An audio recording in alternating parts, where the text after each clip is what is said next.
Faly tafaradalana aminao indray ny tenako amin'izao takarivan'ny alatsinainy fadimy volana aogositra izao tompoko lahy sy tompoko vavy manasa anao ary hanaraka ny vaovao hatramin'ny farany ireto avy ara mofo ny vaovao isany songadina anatin'ity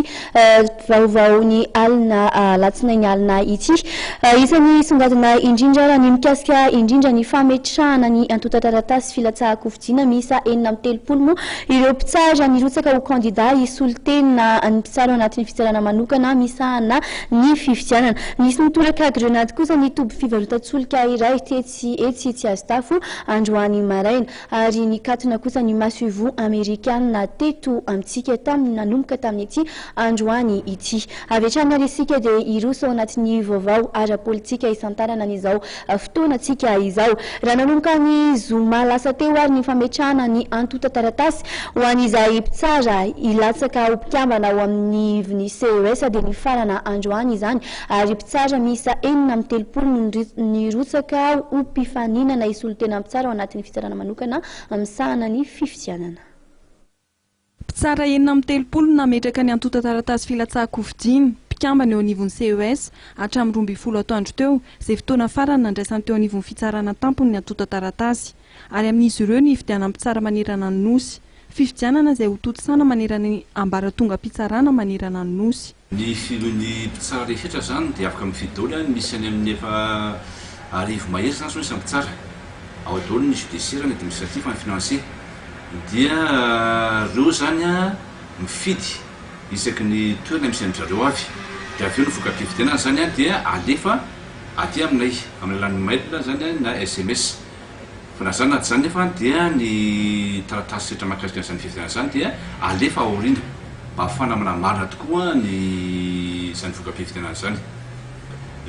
Mariako zany fa mpitsara misa 9 zany no vidiana zany hoe 3 avy amin'ny ordre administratif 2 avy amin'ny ordre judiciaire dia 1 avy amin'ny ordre financier nay zany aloha eto amin'ny fitsarana dia mikasy izahay hoe ny alakamisy toa zany no avoakanay ny vokatra ofisialy nyzay fividiana mpitsara misy nankin'izay iven'le ho vita amin'ny alakamisy zany anay fa alo le amin'ny setrafa moa zany hoe administrateur civil manany azy izy ny ACC manany azy izy université manany azy izy reo vondrona politika manany azy fa raha eto anivon'ny fitsarana zany aloha dia tena izahana mihitsy ho vita amin'ny alakamisy zao dia hoe inona mahatonga an'izay ohatrany hoe somary efa mena zay mazava ho azy moa fa ndrehetra dia samy manaiky tolo fa hoe mila mirosoaina amin'izany fifidianana zany. Anisan'ny tondrany maro tsikera ny fisian'ny hery samihafa ao anatin'ny CES vaovao. Anisan'izany ny avy amin'ny mpanosy ny sordalana. Ny procureur général ny fitsarana tampony kosa dia mihevitra fa heverina fa anamafy ny fahaleovantena mpitsara ny fisian'ny CES vaovao. Hita mihitsy hoe tena raha ny hevitro manokana zany hoe naleo tena zareo satria na inona fanakihana na inona teritery dia tsy niova tamin'ny heviny hatramin'ny farany zareo. Ny antony nametrahany CES endrika voaty dia niheverako azy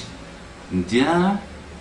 maika mbola namafy an'izay fahaleovantena izay satria ireo vondrona politika misy afondrony hoe tsy voatery tovy hevitra ny areo andeha zany ny ady hevitra ao tsy misy teritery azo apetraka mihitsy ao fa andeha ny ady hevitra jeriny tokony izy ary ny antony koa anankiray mifampataraka azy hoe ametrahan'ity CES voaty dia hoe mba ho atokisany rehetra kokoa zany ny voka-pifidiana zay ho ambara rehefa avy eo. Raha ny fanazavana dia nisokatra ho amin'ny mpitsara rehetra izay amperinasa manerana ny nosy ny filatsahana-kofidiana ho mpikambana eo anivon'ny CES saingy nomarian'ny procureur général Rakotonavalo Robertson fa tsy maintsy mpitsara premier grade no filohan'ny CES vaovao.